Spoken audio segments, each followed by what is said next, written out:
my... There we go. Jamie's going to try get that in focus. That's a tooth. That's not what I'm trying to get into focus. And in the meantime, we can have a look at this. Now, this is one of my favorite families of moths. I'm just trying to get into the light for you there. How's that, Chandra? I'll just duck, shall I? There we go. So, that is one of the hawk moths. Now, they're very, very pretty often. I'm just going to flick it. Oh, no, sorry. There we go. So, and as I took him out of the jar he was in, I'm going to get into big trouble because his antenna fell off. Oh, is that what we're looking at? So that's what I've given to Jamie to look under the microscope at. So you can have a look at a moth's antennae. And now you can notice the moth is quite hairy. He's fluffy almost, if you compare a moth to a butterfly. And that fluff is there to try help evade a bat's echolocation. So it muffles as the bat... Oh, excuse oh, excuse me. Sorry about that. So there we go. And you can even see his little mouth parts there. Now, hawk moths are quite often nectar feeders. And during the summer months, they can actually be quite a pain. If you've got a drink out, they will attack it. And I mean, I've left a tin of cool drink on the table, and I literally came back, and there were over 25 hawk moths that managed to climb inside in about 20 minutes. So they can be a bit of a pain. I think Jamie's got her focus. Yeah, you gave me the tiniest thing in the world to focus on with freezing cold fingers that are still You've done such shaking. a sterling job. I have done a sterling job. There you go. See, oh, the wind blew it over. The wind, that was the wind, that was not me. I'm trying to work out which end of the antenna we're looking at, and I'm assuming that is the attachment point to the moth. I think it is. Now there we go. That is what the hawk moth's antenna looks like. And if we slowly go up towards the almost, and let me try and get that into fine focus. Oh goodness. Oh, overshot the mark. Overshot the mark. There we go. There we go. There we go. No, that must be the attachment point. End, yeah. Surely that looks like it's come out of something. So look at the fine detail on the edges there, the hairs on the edge. And that forms such a crucial part of the moth's interpretation of its entire world. So much of that, it's like a cat's whiskers or a... I can't think of anything else. I've gone blank. Oh, the rictal bristles on a bird, those little feathers that stick out around the beak. Or the barb on a fish. Or the barb on a fish. All part of their sensory perception of the world. I'm trying not to shake at the same time. Being damp has its disadvantages. There you go, and you can actually see there's a sort of slight dip. It's not completely round. It's almost hollow, which I suppose makes sense, because you increase the surface area that you can actually perceive the world around you. Because there's surface area on the inside and surface area on the outside. There we go, so that is the antenna. That was me relearning how to use the microscope after my very brief tent appearance not too long ago. This, of course, is James's domain, and he has got it all worked out. He taught me how to use it, but I've forgotten all of the gifts and the tricks of the trade that he taught me. Luckily, the microscope light was actually on, otherwise we would have had an absolute impossibility. So well done, Brent. Are you going to put the antenna back on the moth now? I'm going to try. Well, I'm going to put it back in the moth's... Oh, I don't know. Can you move this thing? Oh, you can. Good luck. I'm going to leave you to that. I'm going to go and answer Tommy's question whilst Brent attempts to sort things out. Oh, is it gone? It's long gone. Okay. The wind blew it away. Okay, we have a question from Tommy. I might need your help here, Brent, because yes. I'm afraid I'm going to wreck everything. But what are we after? We're after the buffalo skull, but I'm just wondering if we... This one. You think we want to go with that one? Ah, there we go. This is to answer Tommy's question. There we go. You duck down. Where should I put it? I'm so terrified of... Put it on the table. Yes, I think we can. I'm so terrified of messing up James's tent in case he returns from leave and beats us. It's soon. I know. So Tommy, you wanted to know what the knobbies are on the buffalo skull, and we've got them on quite a few of the skulls behind us, and they are... Try and turn you so that we can have a... Oh goodness, it's about to fall apart in my hand. I'm going to break something and James is going to come for me. So these are horn moths. It just goes to show that not everything or nothing out here goes to waste. So what they're doing is the moths themselves will actually lay the larvae underneath the keratin sheath. This is this part of the buffalo that you're looking at now. And they are able to break it down. The larvae are able to break it down, and then they start to form these tubes with a sort of a combination, as far as I understand, it's excrement that they form. These little tubes sticking out. Silk. Yeah, it's their equivalent of a cocoon. And that is what is all over all of the skulls out here. Let us try. Now, if any of you have had a problem with fish moths at home, it is a horn moth. A horn moth, a fish moth, the same family. Very small little indescript grey moths. And maybe we should get some mothballs for James's tent so the skulls don't disappear completely. I don't know. What are you up to, Jamie? Just I'm playing. Ah, Jamie is playing. I'm going to try and, well, first of all, I found one hole that looks like it might be a spider hole, so I'm going to attempt to put that into focus. Oh, yes, it is too. So this is a previous. Was what was a tunnel made by the horn moth larvae that has now been occupied by some sort of spider. So you can actually see the silk around it and the finest strands of silk. Now I'm just sort of gently adjusting the focus so we can look all the way down into the tunnel. Do we need a light in the tunnel? Well, we have one. There's a light on the microscope, but I don't think I've got the angle 100% accurate. Whoa, it's upside down. That's why it's going the wrong way around. Oh no, I can't figure this out. Which way do I go? Uh-oh, it's all gone wrong. It's all gone wrong. Okay, so James has got this down to an art. I haven't. I've forgotten. He did tell me you've got to put this. Oh, I remember now. He said you've got to put this up against the inside of your hand so that it doesn't go up and down in the wrong direction. Oh, there we go. There we go. See, I managed. I'm not a complete incompetent, but I'm sure James would have lots to say if he happened to be watching this. Now, there we go. That's as far as I can look into the tunnel. And zoop, out we go. Look at that. This is fun. Uh-oh. 10 out of 10, says Kirsty. Thank you, Kirsty. In and out. Okay, now you've got to stop me from doing this because now I'm having too much fun. And there you go. That is what is inside. I can't see any spider in there. It might have been an old one, or it might just be further into the keratin sheath itself. But somewhere there was or is a spider living in this buffalo skull. And I mean, these skulls are ecosystems all of their own. And we've noticed that. I mean, the other day we picked up just a shard of bone and looked inside it, and we found a whole load of things living there. Come on, spider, come see what's happening.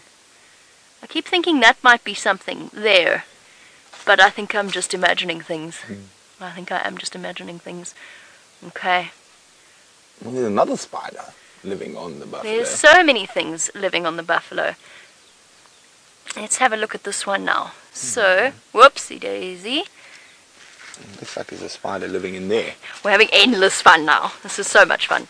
There's another spider living in here, so we'll plop. Whoops. Buffalo is not a steady surface upon which to work. Hiding deep inside. And you can see. There, is that it there? Yeah, I think there I see you go. eyes. Well, I think yes, there it is. It looks like a little jumping spider. And just see his little face looking out there, and you can also see all the exoskeletons of his prey that he's devoured. There, look here. Yeah. There you go. You can see lots there, of rocks and there's little bits of, but they also, when you're a little bit deeper, you can see attached to there's some exoskeletons in amongst the rocks, and there he is, right at the bottom. Ooh. Putting me under pressure now. You just see his little eyes glinting at us. There he is. There He's he there. is. There he is. There's his face looking through. Hello. A little jumping spider. This is great fun. You see what I mean? I mean, this whole skull is an not an exoskeleton, although it is, I suppose, internal skeleton, but it is an ecosystem all of its own. There's so much happening here. So whilst this poor buffalo is no longer with us, there's plenty of things and homes that it has provided Okay, I'm going to move the microscope now because this isn't the most comfortable position I've ever found myself in. There we go. Now, we've Do spoken you want about... to play with the microscope? No, thanks, I'll break it. Okay. Pop that down there. Now, the one thing about these little, oh, not little, but a buffalo skull like this, is that we've looked at the spiders and the horn moths. Now, a lion and a hyena, this is probably a hyena that's removed the schnoz. The lions would have removed the bottom part, and the hyenas would have come and crunched the next part. But there's one place that they can't get to, and that's the brain casing. And I'm going to try to see if I can... There we go.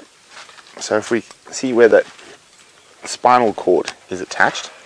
So once this has been opened up and whatnot, there's a particular species of... I'm going to try light for you. There we go. How's that sound? A bit better.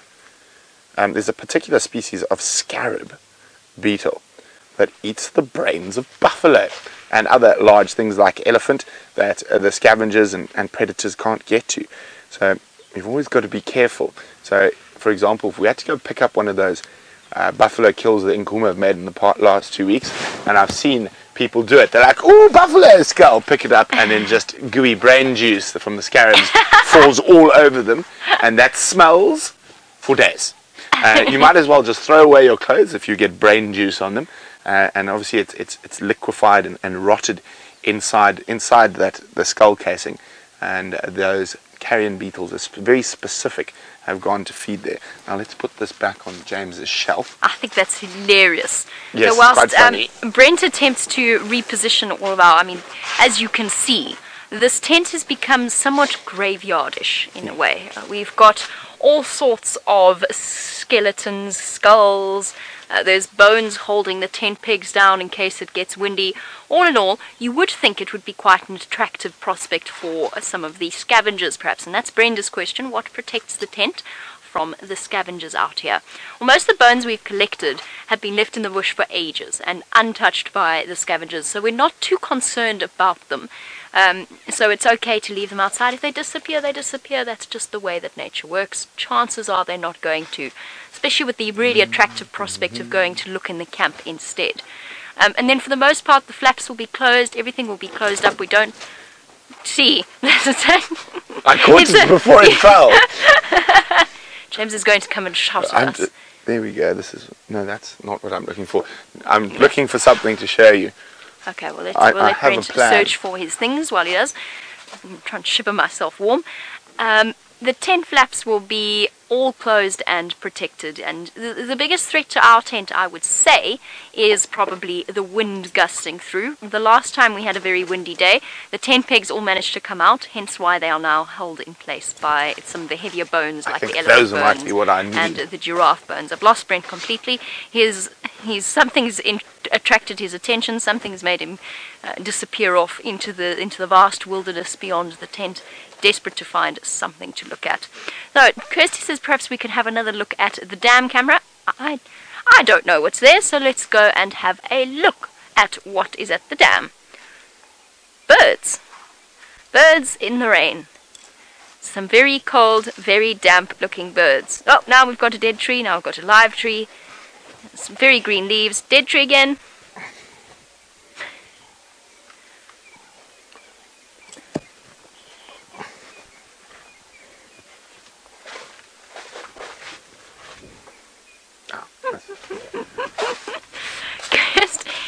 Kirsty's got the giggles. And, oh, well done, Zuby. There's a bird. It's a dove. It's not a dove. That's not a... Oh, it is a dove. It's a dove. Yes, it's a very unhappy looking dove, but a dove nonetheless. It's a very fluffed up, very cold looking dove. I thought perhaps we might be zooming in on the Wahlberg's eagles. That's how blurry the picture is. We have a question on birds, and Kirsty, sorry, can I have that name one more time, please?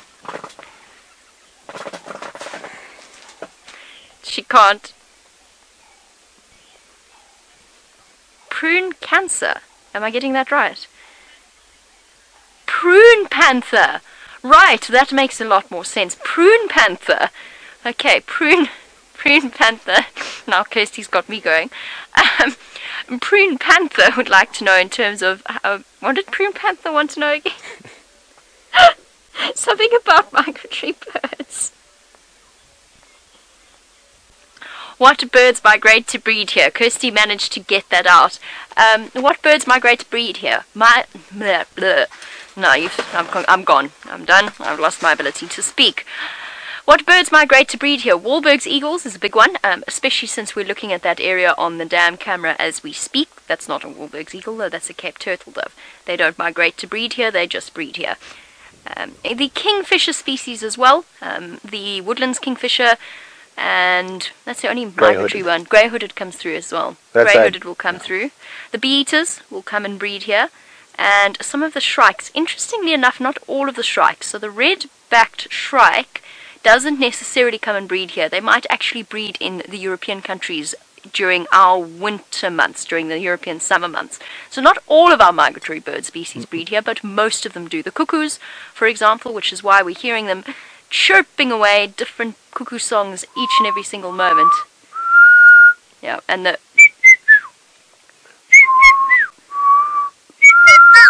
I'm so sad. so the cuckoo species are having a great time. They are going to be laying their eggs, which of course happens in other birds. Telling me I'm out of the light. That's better, Jean-Andre. I wondered what that was. You see a cameraman behind you. Shifted, move into the light. Yep, so what have I forgotten? Lots, I'm sure. The eagles, steppe eagles.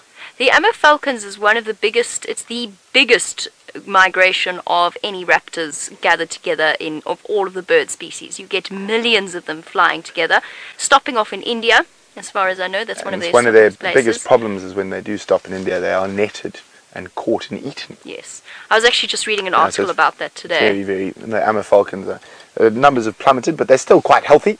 I'm trying to think what else. Steppe eagles. Booted eagles, but that's more an intra-South African migrant, seasonal migrant. What else are we thinking that migrates and breeds? Snipes. They migrate and breed. I think, what birds are we still missing? I'm sure we've forgotten. Lots. I'm sure we have forgotten something. We have forgotten lots. Right, you disappeared off now. Yes. What did you go and find? What is so Brenda was wondering about what would come eat all our older bones here. So I went to go find a bone that had evidence. Now, let's go stand up next to Jean-Andre. So Brenda, when bones become like this, they don't have much nutrients left for any of the bigger animals. But the rodents are very, very fond of them. Can you see those little teeth marks? Maybe if I turn it that way, is that a bit better, Jean-Andre? That's so pretty. Can actually see the little teeth marks there. This is judging from the size of these teeth marks. This is from a bushveld, a gerbil, or one of the other little myriads, so one of the little rats or mice. And porcupine, also great fan of bones. Now, they chew on the bones of dead animals to increase their calcium. Now, also, of course, we've seen giraffe, impala, nyala, zebra, lots of other animals also doing that. So once the bones are very dry and they don't have much value to the carnivores, it's not that they don't have value to other animals. So you've got lots of different little rodents that will feed off them, squirrels. This could also have similar size to a squirrel tooth. So lots of different things. And eventually, between sun and gnawing by rodents, these bones will just disappear, disintegrate into the bush. And obviously adds calcium to the soil. So it's all a big interconnected system. Jamie's got something now. Jerry's brought us something pretty, and I'm going to try and find a good spot with the light, because that's the only way that it'll work. So Jean-Andre, direct me as you wish. A bit lower. You want it a bit lower. It's just a really very pretty piece of chloris grass, feather-top chloris, possibly finger chloris. Either way, truly pretty. I mean, look at that. That's beautiful. We're starting to see the inflorescences of the grass species come through. So that's this part of the plant, the part that is involved within reproduction. So production of pollen. What's the word for that thing again? Pollen and seeds and so on. Look how beautiful it looks with the raindrops all gathered on it. And Jerry's got a very artistic eye. That is what she's brought us. If we look all the way down. So earlier on, we were looking at Hosana licking a leaf. And this is what he was after. Nice way of getting moisture requirements without having to go searching for going to have a drink or go searching for a puddle. Since there hasn't been enough rain for us to actually have a puddle at the moment, this is the next best thing. Very nice. Delicious, actually. Perfect. Okay, I don't know whether to give this back to Jerry or just sort of clutch it. You thirsty too? There you go, Jean-Andre. You can have the rest and put the whole inflorescence in your mouth. James Richard, you wanted to ask a question just in terms of nothing going to waste out here and Brent's search for various things. You wanted to know what happened to the lapwing eggs. I would love to tell you, I really truly would, but I've lost Brent completely. He's disappeared into the wilderness, and I'm not entirely sure where he's gone. I didn't see any eggs coming back, so presumably they are... I don't know if he bought them, if he left them. We don't know. I don't have an answer to that, and Brent has vanished off into the wilderness. So, I'm going to, as Brent goes off searching for things, of course, it wouldn't be a visit to the tent without Gerald the giraffe. And Gerald the giraffe, of course, wait, hold on. Let's put Gerald's best side front for 1 second. That's Gerald the giraffe, Gerald in the world. Let's just try and have a look with the microscope. Let's see if I can get this right at least.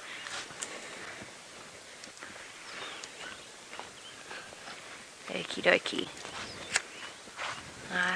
The gravity's bent the entrance to the side ever so slightly. So I might have to, there we go, change the angle. Where are our bees? This might be the first day, perhaps. Oh, well, maybe they're having a lazy, rainy day inside. Perhaps wrapped in blankets and watching bee movies. B-grade movies. Ha ha ha! Oh dear. Okay, I thought it was funny. There you go. That is the entrance to the stingless bee home. And they're somewhere in there, but I think they're not going to come out today, which is disappointing. Aww. Alright, little bees. Okay, let me move that away. I'm sure they're fine. They're just having a lazy bee day. Right, it's all go, go, go at the Djuma Dam. Let's go across to the Djuma Dam camera and have a look at what's cracking there. Well, would you look at that? Action abounds at the Djuma Dam, with some very damp-looking impala are vanishing off towards the dam itself. Galloping down, males chasing each other, full of the joys of spring, much like our leopards this morning, as they gallop off. Oh, one of them's peeled away. Poor females. The males are chasing the females around a lot at the moment, and you have to really sympathize with them because the females are so heavily pregnant. Okay, that's a male, admittedly, those are 2 males. But they have spent a lot of time cavorting with each other and dashing around and about and up and down. And off they slowly vanish. Big impala ram there that you're looking at. Chasing each other about. We're back on the dam camera. I'm cold. It is cold, isn't it? It is cold. I know, I'm very damp and quite chilly. Luckily we've got the sheltering, embracing walls of the tent to keep us warm. What walls? There are no walls. So, it would be very funny if somebody tuned into this broadcast not knowing what's going on, and all of a sudden they've got these random voices going over the impala. Okie dokie. There go the impala. Alright, so if you just joined us, this is not our standard live safari experience. Typically we're out and about exploring in vehicles or on foot, but it's raining. So we're not doing that at the moment. I'm going to just move Gerald so that I can watch the screen again. So there we go. There goes Gerald. Bye, Gerald. There's no bees today. I think it's too cold for the poor little blighters. I know. You missed my joke. I said they were watching bee movies. Ah. Oh, no. Okay, I thought it was funnier than maybe it was. I don't know. Right. So... I'm back. You're back. I'm wet. What have you been up to? Exploring the surrounds of the tent, looking for something of interest. Before we go into your interest thing, James Richard wanted to know about your lapwing eggs, but I couldn't answer him because They are safe in the pelican case. in the pelly case they're going to start smelling. No, the steppe eagle ate them all. Oh right. No, they ate all the stuff out from Or inside. everything. Yeah. Not even leaving a little bit of lining. They did. The ants ate that. Ah, okay. No, fair enough. Just imagining the smell of rotting eggs gently emanating from Brent's pelly case. That wouldn't be the worst thing that's been found in my pelly case over the years. Ugh. While I was growing up, our poor housekeeper used to find many different strange creatures in my pockets. Can you just imagine? Skeletons, bones, half-dead birds, half-live birds. Anything I could find on my forays out into the bush. Now, speaking of, on my last foray out into the bush, I plucked us a little branch. And it is a branch one must be quite careful with. And I'm going to show you why. I think it's, there we go, if we look at the section I cut. How's that? I will stop moving.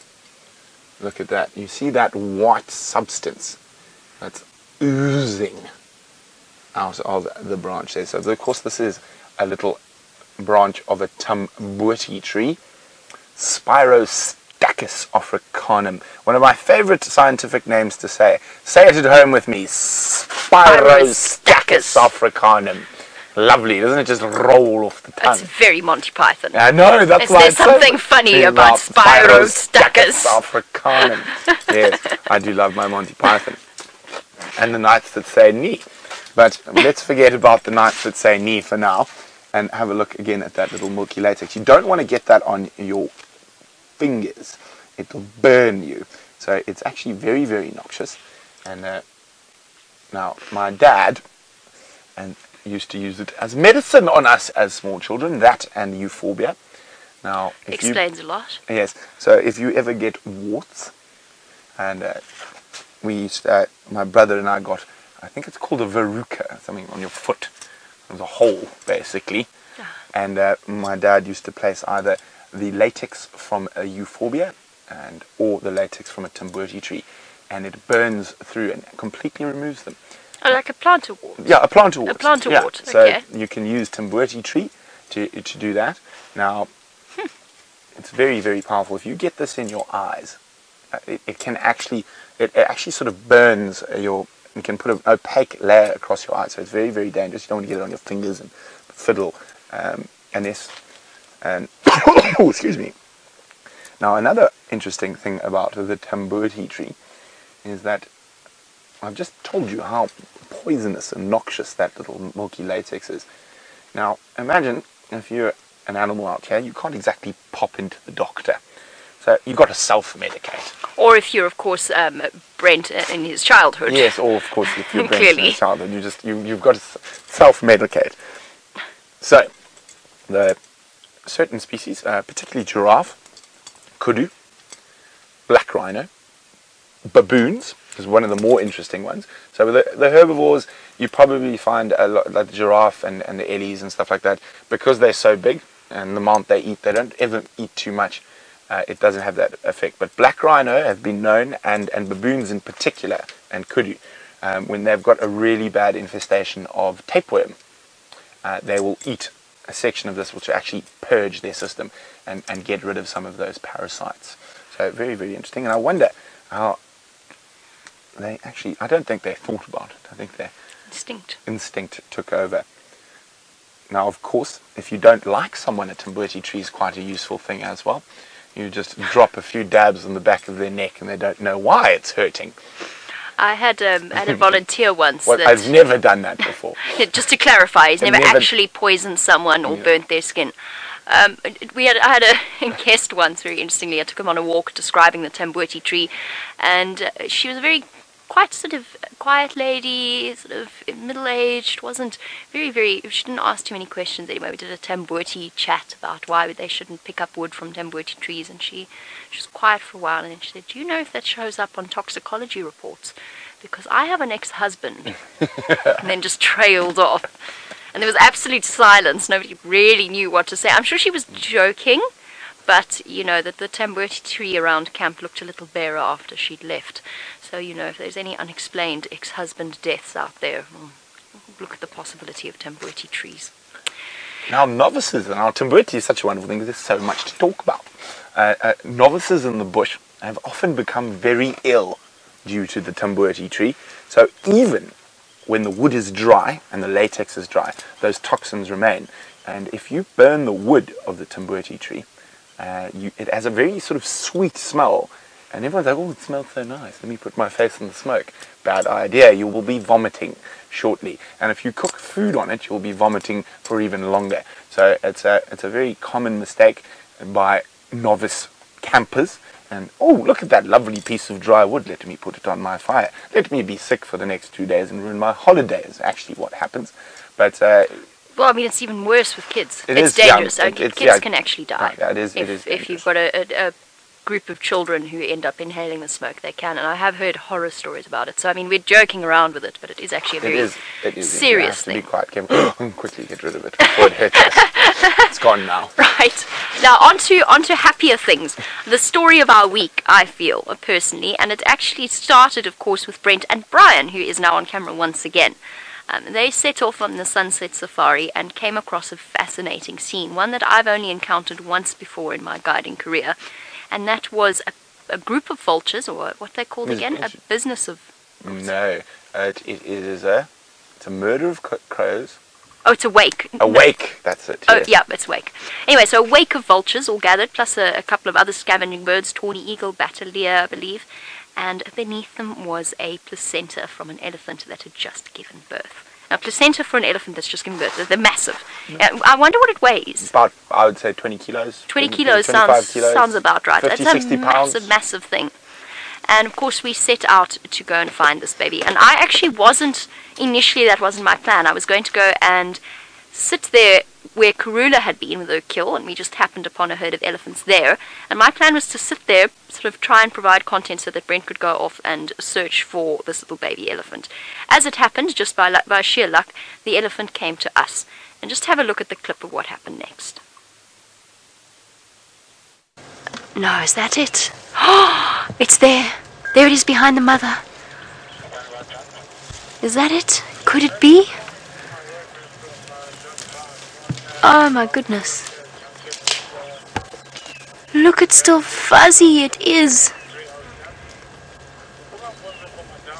Oh goodness, look at its wobbly legs. Oh, I don't believe it. I can't believe we've actually seen it. Hi, baby. Oh my goodness. Oh, careful, careful, careful. Oh no. Oh, it's okay, little one. Okay. Alright. Hello, Mommy. You're okay. You're okay. Look at Mom moving the sticks out of the way for her baby. Oh, look at that.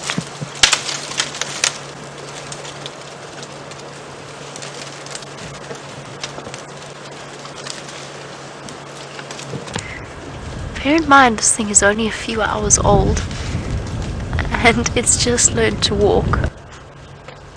And slippery feet. Uh-oh. Uh-oh. Oopsie daisy. Oh, luckily Mom's there. It was amazing.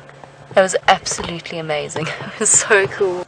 No, wasn't that just one of the most magical things you have ever seen?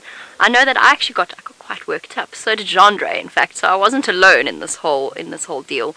I think it was the way that the little baby, when it tumbled down that hill, the way that they all gathered around it and went to go and protect it. It was a really, truly touching moment. And we learnt a lot about that herd's dynamics. I would say that Fang, if she's not the matriarch, she's very, very high up there. She is the biggest female, by far.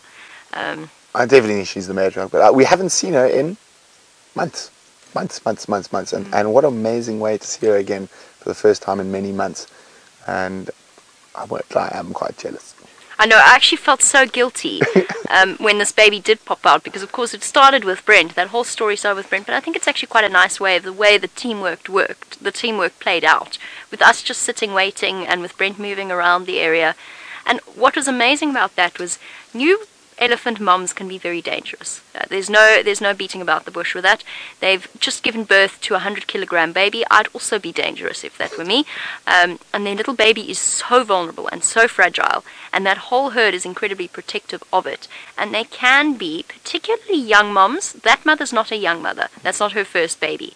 But particularly young mothers can be very, very aggressive and very dangerous. So what was so nice about that sighting, particularly when that calf fell down towards us, was at no point did we get any aggression. The only thing that happened was that Fang is the one with the backwards facing tusk, by the way. She's not the mother, but as we said, we think she might be the matriarch. Well, she's very high ranking either way. As they walked away, Gendre stayed on the baby, but Fang went and stood between us and the baby with her ears out and her head up, but not, it wasn't, I don't know how to say it, it was just a warning, as if to say, you stay there, don't you move, I'm here, I'm going to protect this baby. It wasn't really like she thought we were going to. It was just stay where you are. You know, we're in charge here.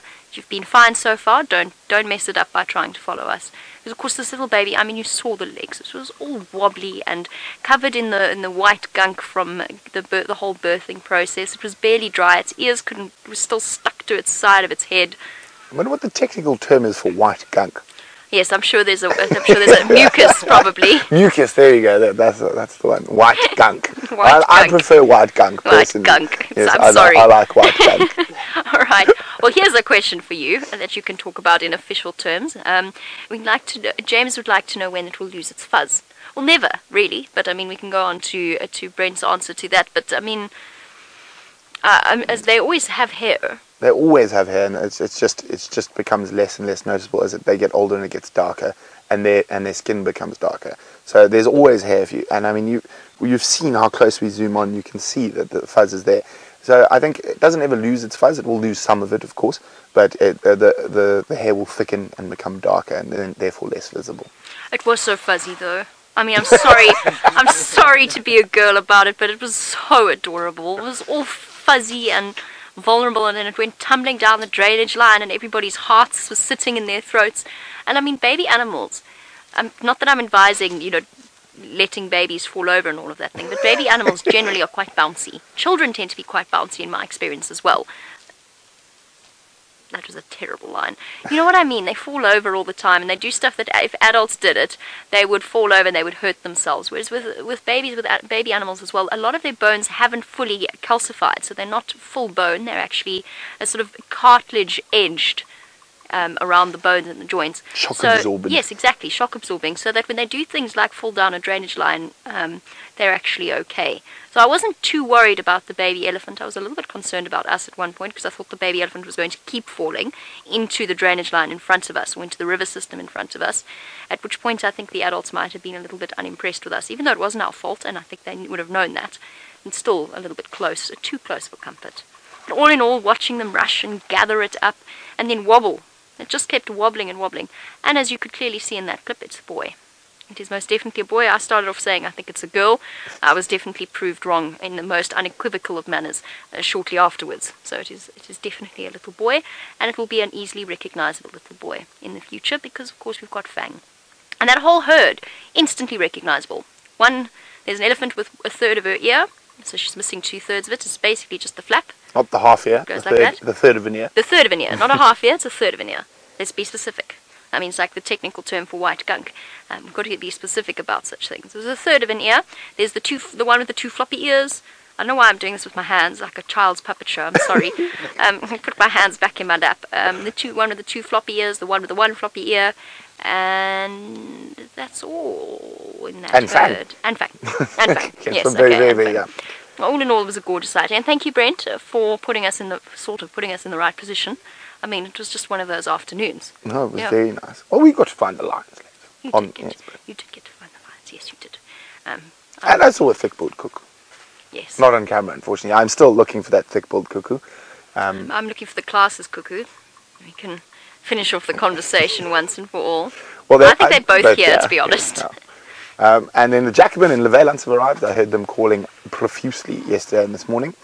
The Leveilance used to be called the Striped, and there was a very noisy one in our lion sighting this morning. making lots and lots of racket. So the birding's going to be good. This is actually fantastic birding weather. Not great birding from a camera weather, but actual birding weather. The birds really love this sort of misty, drizzly, cool weather. We can hear there's a woodpecker going tock, tock, tock, tock, tock behind us here somewhere, and there's lots of orioles. The birdies are very happy. Yes. The birdies are having a great time. They're enjoying it. We, on the other hand, will be finishing half an hour early to our normal time, so we'll be finishing in the next few minutes, mainly because at some point Brent, myself, and the camera operators are going to die of hypothermia due to the fact that we're all soaking. I know there was much devastation about our lack of coffee. Oh. Yes, Geraldine is supposed to have coffee organised. I was expecting a nice pot here. She is hiding her head in shame behind us. She can't hide her head in shame. She was trapped inside here by elephants. Well, at least she's not sitting on the ground anymore. She's decided to sit on an elephant bone. I don't know which is more comfortable. Yes. The ground. I'm not surprised, yes, actually. The elephant bone doesn't look too comfortable. But yes, we will be closing early so that we can go and check on the equipment, and so that we can have coffee, so that... Oh! Cuckoo, that's a... I think we might be able to get him on camera. Come quickly. Birding from the tent. Oh, there he goes, there he goes, there he goes. No, left, to the left, to the left. Left, to the left, to the left, the other left. Oh, there he goes. The other left. The settings are wrong. Oh, the settings are wrong. Oh, no. He's landed, Brian. He's landed. He's flying again.